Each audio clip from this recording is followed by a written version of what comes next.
Preventive maintenance, we do that on site at the hospital. When there is more difficult type of repairs, we take those instruments or equipment to the lab.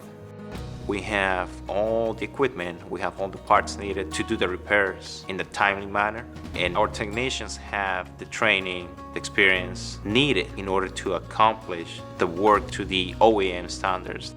In our facility, we're capable of doing something as minor as replacing a screw on a scissor, all the way up to rebuilding a bending section on a flexible scopes. When the customer gets the instruments back, they know that we have inspected that piece multiple times. We will show them what is wrong with their instruments. We're not gonna just tell you, we can show you. We're committed to that transparency, to being honest. They're gonna be getting the best quality possible. We believe that the work that we do, it has big impact on somebody's life. So we go that extra step.